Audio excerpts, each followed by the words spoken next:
Jupiter est la plus grande planète du système solaire. À une distance moyenne de 483 millions de kilomètres de nous, la géante gazeuse est en orbite autour du Soleil. La planète a été nommée d'après le dieu romain de la joie et de la sagesse. Jupiter est importante dans notre système solaire pour plusieurs raisons.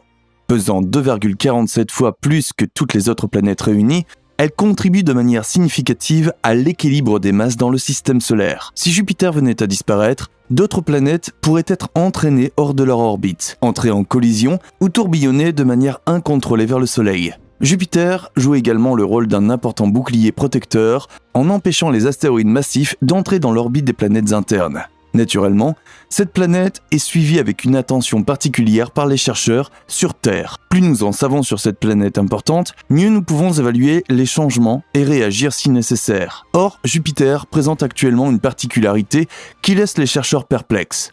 À ce jour, les scientifiques ne s'accordent pas sur la question de savoir si un phénomène étrange à la surface de la géante gazeuse est un simple phénomène naturel ou s'il s'agit d'une perturbation grave. Mais avant d'aborder cette anomalie, nous vous invitons à vous abonner à notre chaîne et à ne manquer aucune de nos dernières vidéos sur les voyages dans l'espace et les sujets astronomiques passionnants à l'avenir. Bien sûr, si vous avez aimé la vidéo, nous vous remercions de nous laisser un j'aime. Passons maintenant à la découverte qui intrigue les scientifiques.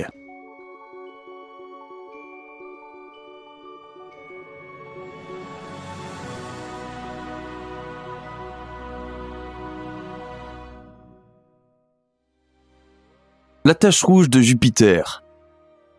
La planète gazeuse Jupiter est normalement caractérisée par une surface marbrée unique. Ce qui nous apparaît à première vue comme une structure solide est en fait constitué de gaz, de nuages et de courants en perpétuel mouvement. Les structures visibles sont des nuages d'ammoniac qui gèlent aux températures extrêmement basses de la haute atmosphère de Jupiter.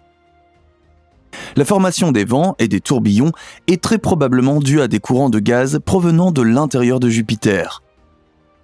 Depuis les couches moins denses situées entre le noyau de Jupiter et la surface absolue, ces flux sont déviés puis tourbillonnent dans les couches de gaz stables de la planète. Au milieu des tempêtes marron clair, beige et blanche, s'est formé ce que nous appelons la grande tache rouge de Jupiter. Cette tache est une énorme tempête qui fait rage sur Jupiter depuis 300 ans ou plus. Cette anomalie frappante à la surface de Jupiter a probablement été découverte et décrite pour la première fois par l'astronome italien Giovanni Domenico Cassini, dès le XVIIe siècle. Troisième planète la plus brillante du système solaire, Jupiter pouvait être très bien observée avec des télescopes relativement simples il y a plus de 300 ans.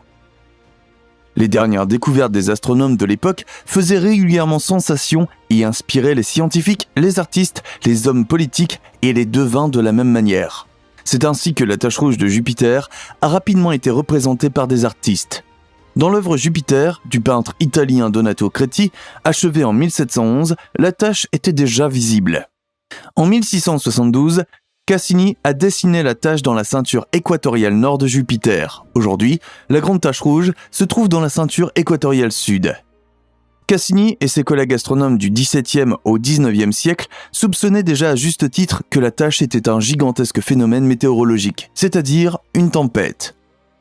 Les chercheurs d'aujourd'hui excluent l'idée que la tache se soit égarée au-dessus de l'équateur de Jupiter, car une règle météorologique généralement valable veut que les tempêtes ne puissent pas franchir la ligne de l'équateur.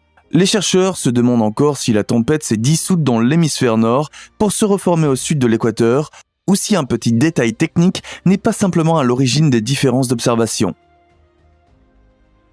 Les télescopes simples des astronomes de la fin du Moyen-Âge renversaient souvent l'image. Si l'on tourne le croquis de Cassini, la tache rouge se serait trouvée à peu près à l'endroit où elle se trouvait encore aujourd'hui. Que peut signifier cette tache ? Si Jupiter était une personne qui se rendait chez le médecin, ce dernier verrait avec la plus grande inquiétude une apparition comme celle de la grande tache rouge. Seul un examen plus approfondi permettrait de savoir s'il s'agit d'une maladie de peau, d'un abcès ou au pire, d'une tumeur. Les maladies de peau se manifestent dans les couches supérieures de la peau, tandis que les abcès atteignent plus profondément les tissus et que les tumeurs peuvent toucher tout le corps en profondeur et le détruire lentement. Les chercheurs ont donc naturellement voulu savoir si la tache rouge à la surface de Jupiter était une maladie planétaire grave ou un phénomène tout à fait naturel ou superficiel. Depuis des décennies, des télescopes comme Hubble sont régulièrement pointés en direction de la géante gazeuse. Avec Juno, une sonde s'est à nouveau envolée vers Jupiter en 2011 pour découvrir ce qui s'y passait réellement. Depuis 2016, Juno observe la géante gazeuse de près et fournit également de nouvelles données et images impressionnantes sur la grande tache rouge. Le 11 juillet 2017, Juno a survolé la grande tache rouge pour la première fois. À une distance d'un peu moins de 8000 km, la sonde a pris plusieurs images et a utilisé un radiomètre à micro-ondes pour déterminer la structure de la tempête.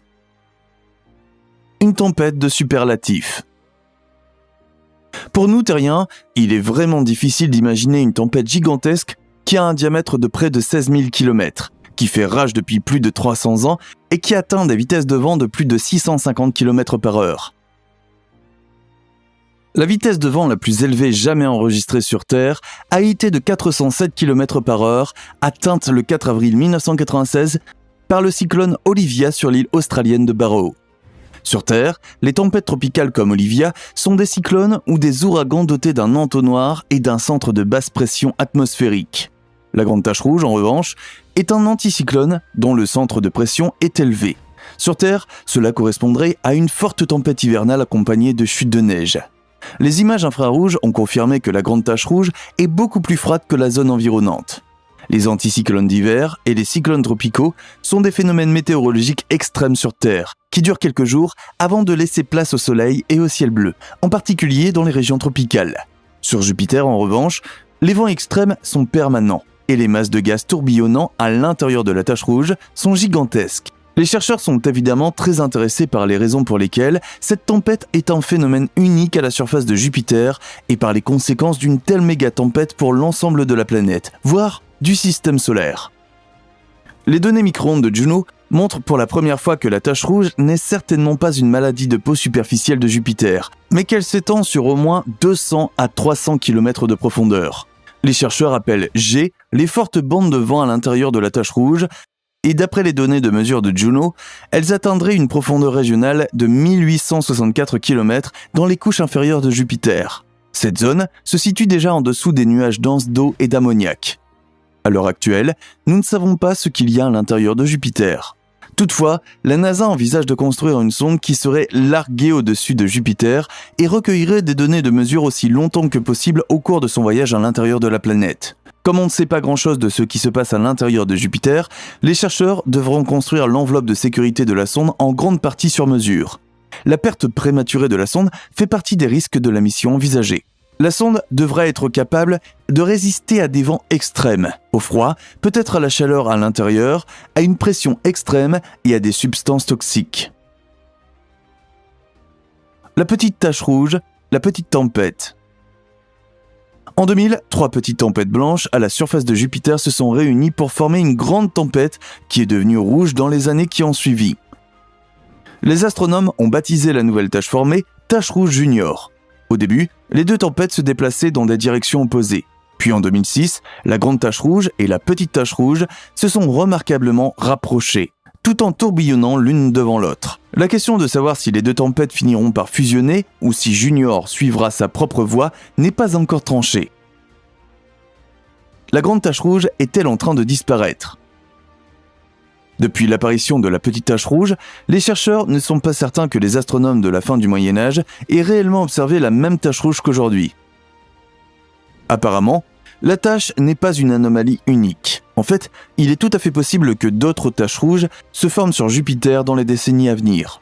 Il est tout aussi possible que les tempêtes extrêmes disparaissent. Ce qui est clair, grâce à des années d'observation intensive de la tache, c'est que sa taille diminue déjà. Il y a une centaine d'années, 3 terres auraient pu entrer dans la grande tache rouge, alors qu'aujourd'hui, notre patrie n'y entrerait qu'une seule fois. Si l'évolution se poursuit de la sorte, la grande tache rouge, qui a longtemps été le signe distinctif de Jupiter, pourrait disparaître complètement d'ici 20 à 30 ans. Depuis que la grande tache rouge a rétréci, sa forme est passée d'un ovale à une apparence plus circulaire. Des mesures effectuées avec le télescope Hubble ont montré que l'anticyclone devient plus grand à mesure qu'il se rétrécit optiquement. La tempête rouge s'élève jusqu'à 5 km au-dessus des structures environnantes. Il se pourrait donc que la tempête se comprime globalement tout en s'étirant vers le haut, ce qui nous donne l'impression sur Terre qu'elle rétrécit. Les chercheurs attribuent les différences de taille aux pertes d'énergie dues au frottement, aux collisions avec des tourbillons de tempête plus petits et à la perte de chaleur générale. Normalement, ces pertes sont compensées par une circulation secondaire qui ajoute constamment de l'énergie à la tempête. Les scientifiques considèrent que les fortes différences de température entre le cyclone et son environnement constituent la principale force motrice de la tempête. Si ces différences de température disparaissent, la tempête manque de carburant. Si elles subsistent, nous pourrons continuer à admirer la grande tache rouge. Que signifie tout cela pour l'avenir de Jupiter ? À l'heure actuelle, nous, les terriens, ne pouvons que deviner l'importance d'une tempête de la taille de la tache rouge sur une planète qui constitue un élément important de notre système solaire à plusieurs millions de kilomètres de nous. Nous ne savons pas à quel point un changement climatique dévastateur sur une autre planète affecterait notre Terre. Nous ne savons pas non plus si des événements imprévus pourraient amener des planètes à subir des changements majeurs, voire à périr. C'est pour ces raisons que les astronomes, les cosmologistes et les physiciens continueront à étudier intensivement tous les phénomènes de notre système solaire et de l'univers. Il est également certain que nous resterons dans le coup. Ici, vous serez toujours informés des découvertes et des nouvelles importantes. Nous espérons que vous avez apprécié la vidéo. Laissez-nous un commentaire et dites-nous ce que vous pensez de la gigantesque tempête sur Jupiter et si vous la considérez comme un phénomène dangereux ou normal.